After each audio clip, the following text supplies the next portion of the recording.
Hello friends, welcome to crazy GK trick. Daily current affair session में मैं राज आप सभी का स्वागत करता हूं। दोस्तों आज है 16 जून 2022 और आज से रिलेटेड जितनी भी इंपॉर्टेंट करंट अफेयर्स होगी उस पर हम गौर करेंगे। दोस्तों यदि आप इसका पीडीएफ प्राप्त करना चाहते हैं तो आप हमारे रूट एप्लीकेशन से पीडीएफ को डाउनलोड कर सकते हैं। इसका लिंक आपको नीचे डिस्क्रिप्शन बॉक्स में दिया गया है। इसके अलावा दोस्तों यदि आप इसका क्विज भी अटेंड करना चाहते हैं तो आप हमारे रूट एप्लीकेशन और टेलीग्राम पर डेली रात को 10 बजे क्विज भी अटेंड कर सकते हैं। मैंने बहुत ही इंपॉर्टेंट और सिलेक्टिव करंट अफेयर लिए हैं जो आने वाले एग्जाम के लिए बहुत ज़रूरी हैं। दोस्तों अगर हुनर ही समेट कर रखोगे तो जीत वाले पैर कैसे पसारोगे। दोस्तों हुनर मतलब आपका टैलेंट। यदि आप टैलेंट को समेट लेंगे तो कैसे आप उड़ेंगे। आपको अपने टैलेंट को हथियार बनाना है, मेहनत करनी है और उसे निखारना है और ज़्यादा से ज़्यादा प्रयास करना है, क्योंकि प्रयास करने के बाद ही सफलता मिलती है। देखिए दोस्तों आज का सबसे पहला इंपॉर्टेंट करंट अफेयर्स आप सभी के सामने रहा। भारत का दूसरा सबसे बड़ा तेल आपूर्तिकर्ता कौन सा देश बना है। Which country has become India's second largest oil supplier. तो दोस्तों इसका सही उत्तर है रशिया। भारत का दूसरा सबसे बड़ा तेल आपूर्तिकर्ता बना है रशिया। इराक के बाद पहले नंबर पर कौन सा देश है, इराक है, और दूसरे नंबर पर रूस है। यह भारत का दूसरा सबसे बड़ा तेल सप्लायर बन गया है। रूस ने किसे पीछे छोड़ा है, सऊदी अरब को। दोस्तों भारत की जो रिफाइनरी है इसमें मई में लगभग 25 मिलियन बैरल रूसी तेल खरीदा, जो कि भारत के सभी इंपोर्ट का 16% से अधिक है। अप्रैल महीने में भारत ने अपनी खपत को बढ़ा दिया था। भारत ने टोटल जो इंपोर्ट किया उसका 5% हिस्सा रूस से खरीदा था। देखिए फ्रेंड्स और भी इंपॉर्टेंट जानकारियों को जानते हैं।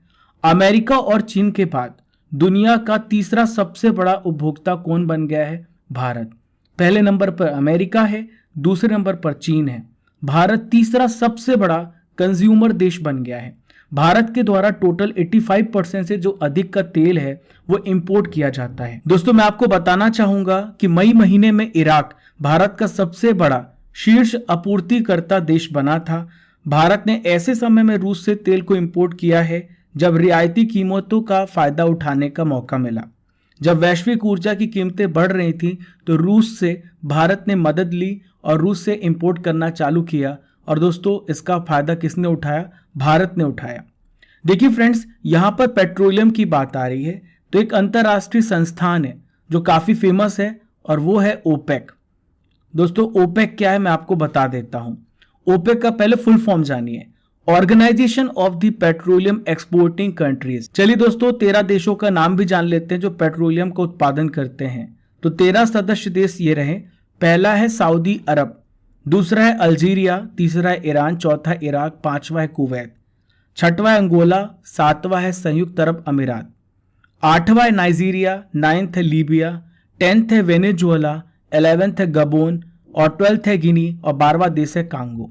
अब आप सोच रहे होंगे इन सभी का हेडक्वार्टर कहां पर है। तो देखिए संगठन का जो हेडक्वार्टर है ये कहां पर है, वियना ऑस्ट्रिया में। कहां पर है, वियना ऑस्ट्रिया में इसका हेडक्वार्टर है।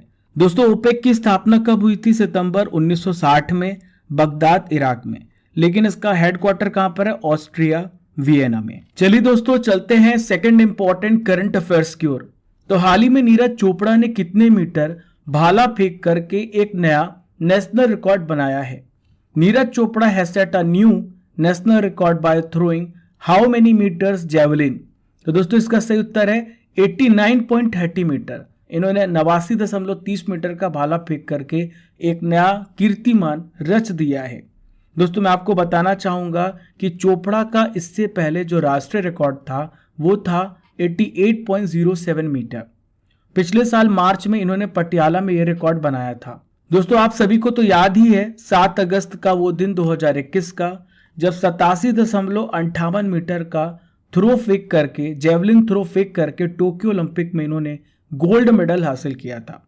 देखिए फ्रेंड्स यहाँ पे लिखा हो 7 अगस्त, तो भारत सरकार ने इनके सम्मान में भाला फेंक दिवस मनाने की घोषणा कर दी।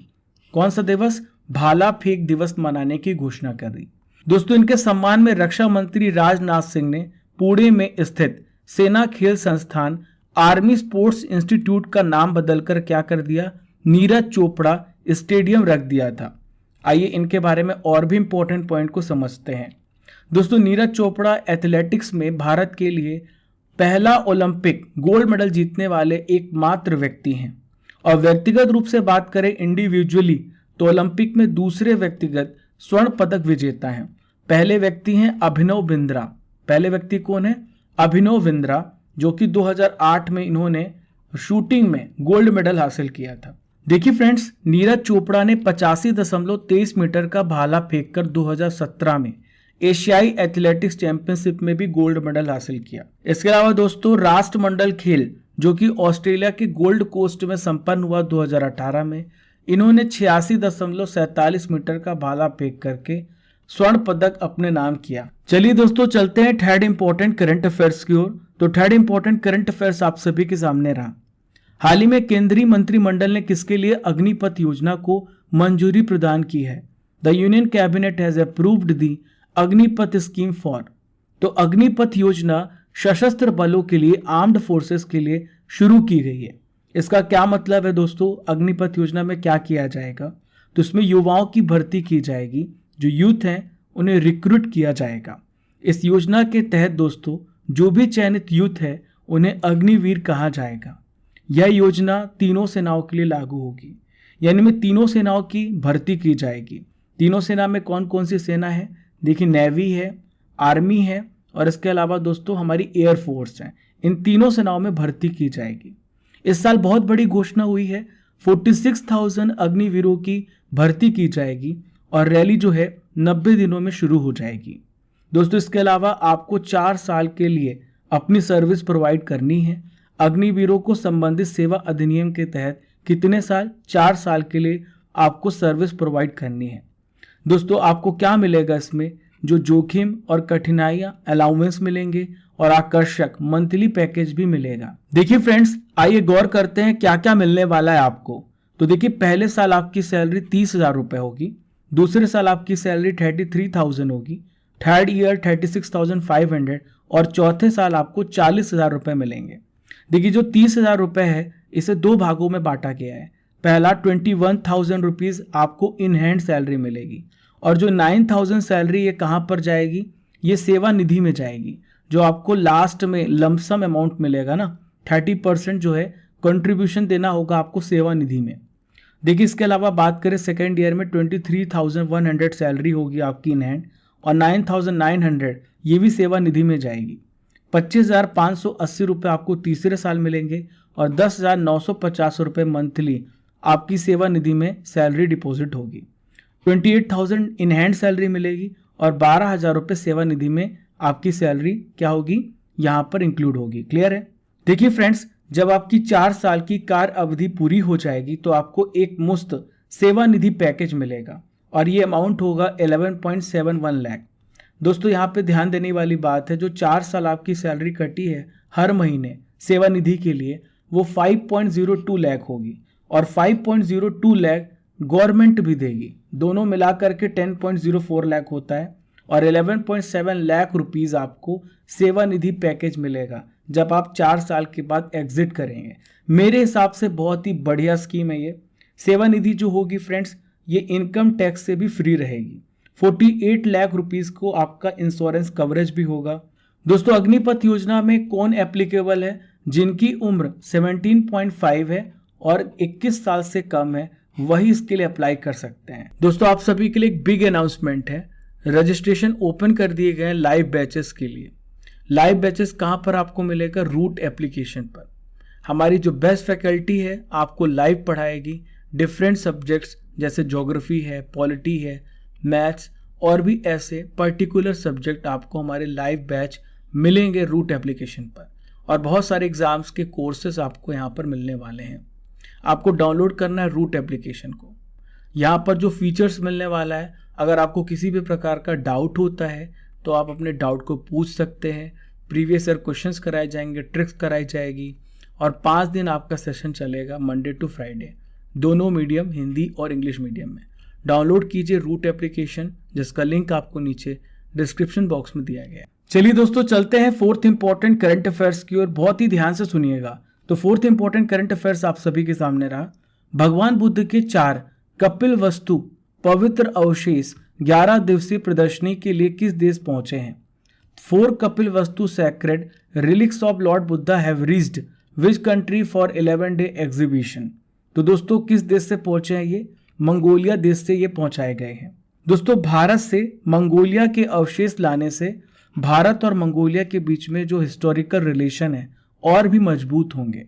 ये जो पवित्र अवशेष हैं संस्कृति मंत्रालय के राष्ट्रीय संग्रहालय में म्यूजियम में रखे गए हैं। ये 22 विशेष अवशेषों का संग्रह है। पीएम श्री नरेंद्र मोदी जी ने 2015 में कहां पर गंदन मठ में प्रमुख बुद्ध प्रतिमा मंगोलिया के लोगों को उपहार में दिया था और इसे 2018 में स्थापित किया गया था। दोस्तों यहाँ पे मंगोलिया की बात आ रही है तो आइए मंगोलिया की लोकेशन को देख लेते हैं। देखिए फ्रेंड्स, ये है मंगोलिया, यहाँ पर आप देख पा रहे हैं ये है मंगोलिया। मंगोलिया जो है भारत के उत्तर में स्थित एक पूर्वी एशियाई देश है। इसके नॉर्थ में आपको कौन सा देश दिख रहा है? ये रशिया है। और इसके साउथ में कौन सा देश है? ये है चाइना। तो दोस्तों उत्तर में इसके रशिया है और साउथ में है चाइना। इसकी कैपिटल क्या है? इसकी कैपिटल है उलान बटोर और इसकी मुद्रा क्या है? मंगोलियाई तोगरोग। इसके प्रेजेंट में राष्ट्रपति कौन है? उखनागिन। क्या नाम है इनका? उखनागिन सुरेलसुख। फिर से मैं बोल रहा हूं, उखनागिन सुरेलसुख। मंगोलिया को अनंत नीले आकाश की भूमि कहा जाता है और घोड़े की भूमि के रूप में भी जाना जाता है। मंगोलिया की सबसे लंबी नदी का क्या नाम है? तो इसका नाम है ओरखोन रिवर। क्या नाम है इसका? ओरखोन रिवर। देखिए फ्रेंड्स, आज की सबसे पहली नॉलेज फैक्ट्री आपके सामने है। आज की नॉलेज की फैक्ट्री में मैं आपसे डिस्कस करूंगा कौन किसको त्यागपत्र देता है, कौन किसको रेजिग्नेशन देता है। ठीक है, सबसे पहले है प्रेसिडेंट यानी राष्ट्रपति। राष्ट्रपति किसे रेजिग्नेशन देता है? उपराष्ट्रपति को। उपराष्ट्रपति किसे रेजिग्नेशन देता है? राष्ट्रपति को। उच्चतम न्यायालय का जो न्यायाधीश होता है वो किसे अपना त्यागपत्र देता है? तो राष्ट्रपति को। देखिए फ्रेंड्स, गवर्नर जो है वो किसे रेजिग्नेशन देगा? गवर्नर भी प्रेसिडेंट को रेजिग्नेशन देगा, क्योंकि गवर्नर की जो नियुक्ति है राष्ट्रपति के द्वारा की जाती है। हाई कोर्ट का जो न्यायाधीश होता है, जज होता है, वो किसको रेजिग्नेशन देगा? राष्ट्रपति को।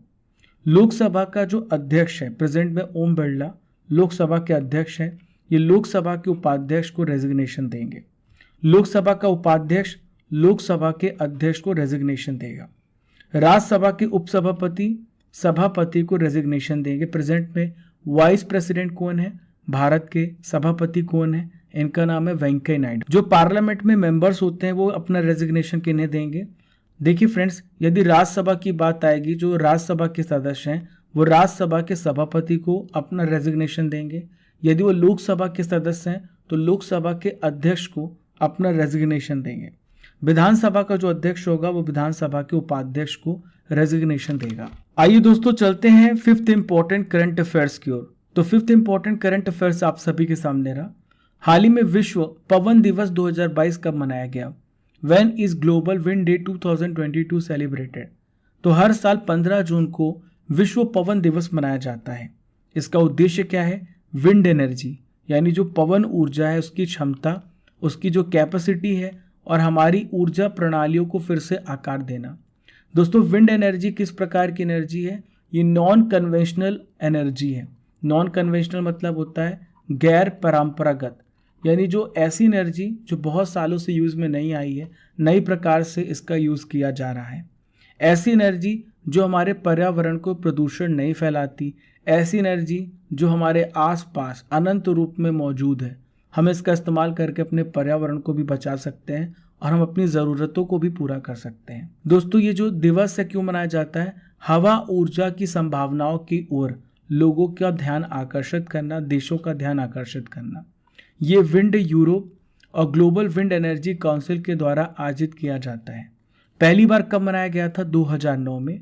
पवन ऊर्जा एक गैर पारंपरिक ऊर्जा और एक प्रकार की स्वच्छ ऊर्जा का स्रोत है। आइए दोस्तों चलते हैं छठवें इंपॉर्टेंट करंट अफेयर्स की ओर। तो सिक्स्थ इंपॉर्टेंट करंट अफेयर्स आप सभी के सामने रहा। हाल ही में पीएम मोदी ने कहां पर जगत गुरु श्री संत तुकाराम महाराज शिला मंदिर का उद्घाटन किया है? Where has PM Modi inaugurated Jagat Guru Shri संत तुकाराम महाराज शिला मंदिर? तो दोस्तों इसका उद्घाटन कहां पे किया गया है? पुणे में। कहां पर? पुणे में।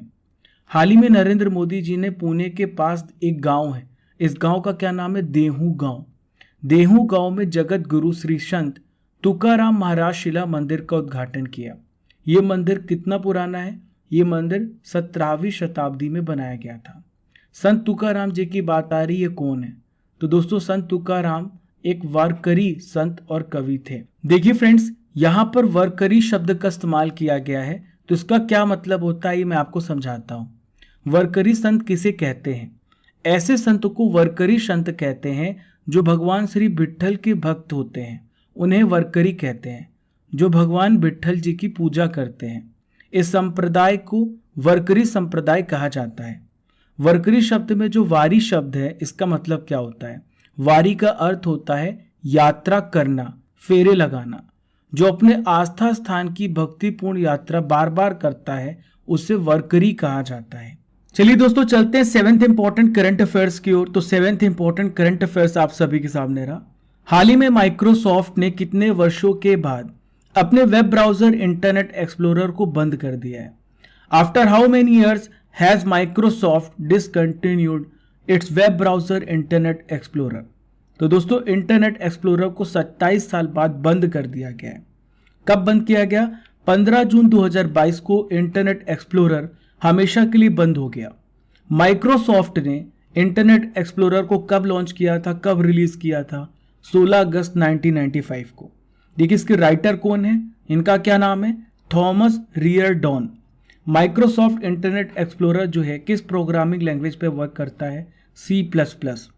दोस्तों ये पहला ऐसा वेब ब्राउजर था जिसे लोगों ने बहुत ज़्यादा पसंद किया। क्यों बंद हुआ इंटरनेट एक्सप्लोरर, आइए जान लेते हैं। दुनिया के सभी विंडोज़ लैपटॉप और कंप्यूटर में इंटरनेट एक्सप्लोरर डिफ़ॉल्ट रूप से इंस्टॉल्ड मिलता है, लेकिन इसका इस्तेमाल महज 2% लोग ही करते हैं। इंटरनेट एक्सप्लोरर के लिए दुख की बात यह है कि इसकी मदद से लोग अपने कंप्यूटर में गूगल क्रोम या मोजिला फायरफॉक्स इंस्टॉल करते हैं और फिर इंटरनेट एक्सप्लोरर की ओर मुड़कर भी नहीं देखते। इंटरनेट एक्सप्लोरर की कंपनी ने 30 नवंबर 2021 के बाद से ही सपोर्ट देना बंद कर दिया। 8th इंपॉर्टेंट करंट अफेयर्स आप सभी के सामने रहा। हाल ही में कौन सा भारतीय शहर हर साल औसतन 2 मिलीमीटर की दर से डूब रहा है? Which Indian city is sinking at an average rate of 2 millimeter every year? तो दोस्तों हाल ही में ये देखा गया है कि मुंबई जो है हर साल औसतन 2 मिलीमीटर की दर से डूब रहा है। दोस्तों इस खतरे के बारे में इंटरनेशनल स्टडी में बताया जा चुका है। करीब 19 किलोमीटर स्क्वायर का जो एरिया है वो 8.45 मिलीमीटर प्रति वर्ष की तेजी से डूब रहा है। स्टडी के अलावा IIT बॉम्बे की रिसर्च ने भी दावा किया है कि शहर के नीचे बैठने का जो सालाना औसत है वो कितना है, 28.8 millimetre. 9th important current affairs आप सभी के सामने रहा।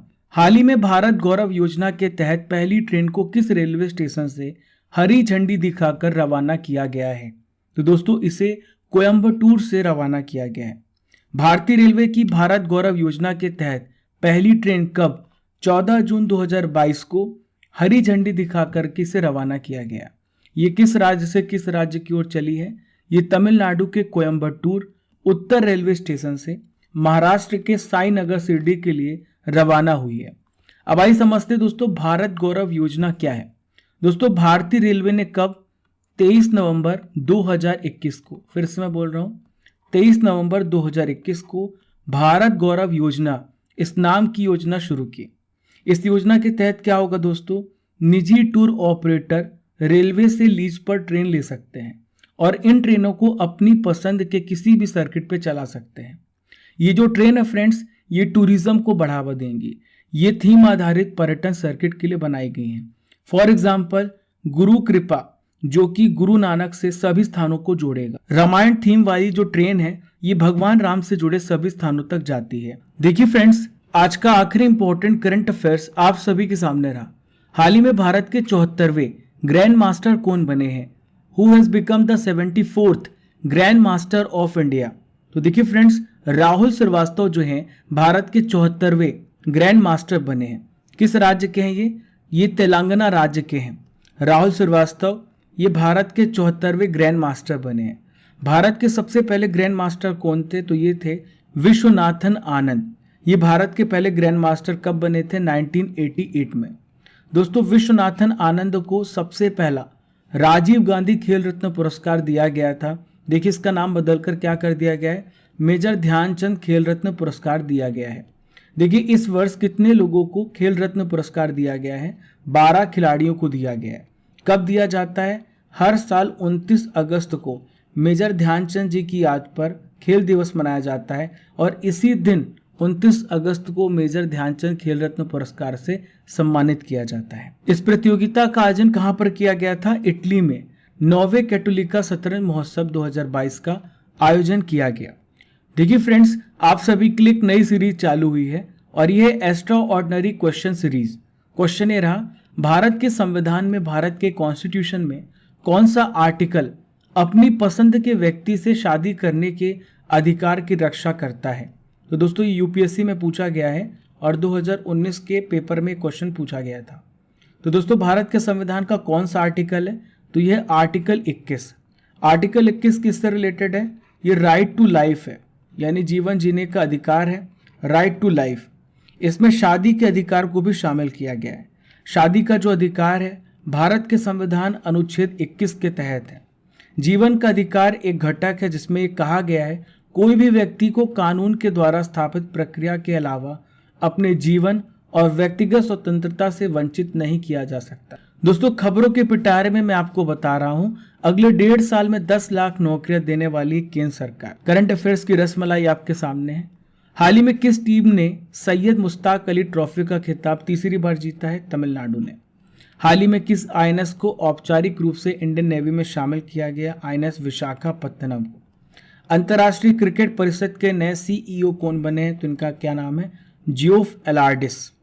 मध्य प्रदेश सरकार ने पाताल पानी रेलवे स्टेशन का नाम बदलकर क्या रखने की घोषणा की है, टांटिया मामा। सूडान में भारत का अगला राजदूत किसे नियुक्त किया है, ये है बीएस मुबारक। चलिए फ्रेंड्स, अब हम चलते हैं 15 जून के इंपॉर्टेंट करंट अफेयर्स का रिवीजन कर लेते हैं। तो पहला प्रश्न आप सभी के सामने रहा, खेलो इंडिया यूथ गेम्स 2021 में हाल ही में कौन विजेता बना, तो ये है हरियाणा। नेक्स्ट प्रश्न है, 650 विकेट लेने वाले दुनिया के पहले फास्ट बॉलर कौन बने हैं, तो ये है जेम्स एंडरसन। 38वां भारत इंडोनेशिया संयुक्त गश्ती अभ्यास कहां पर आयोजित किया गया, अंडमान सागर में। एंजेलो मैथ्यू और तुबा हसन को किस महीने के लिए ICC players of the month का अवार्ड मिला, दोस्तों मई महीने के लिए। फिफ्थ इंपॉर्टेंट रिवीजन क्वेश्चन ये रहा, हाल ही में विश्व रक्तदाता दिवस 2022 कब मनाया गया, हर साल 14 जून को मनाया जाता है। रूस ने किस देश के साथ पहले सड़क पुल का हाल ही में अनावरण किया है, चीन में। चलिए दोस्तों सेवेंथ इंपॉर्टेंट रिवीजन क्वेश्चन की ओर, फ्रूट सॉफ्टवेयर किस राज्य सरकार के द्वारा लॉन्च किया गया, कर्नाटक के द्वारा। हरिचंद्र का हाल ही में निधन हो गया, वह कौन थे दोस्तों, ये एथलीट थे। सड़क पर रहने वाले बच्चों के पुनर्वास में मदद के लिए किसके द्वारा CISS एप्लीकेशन लॉन्च किया गया, NCPCR के द्वारा।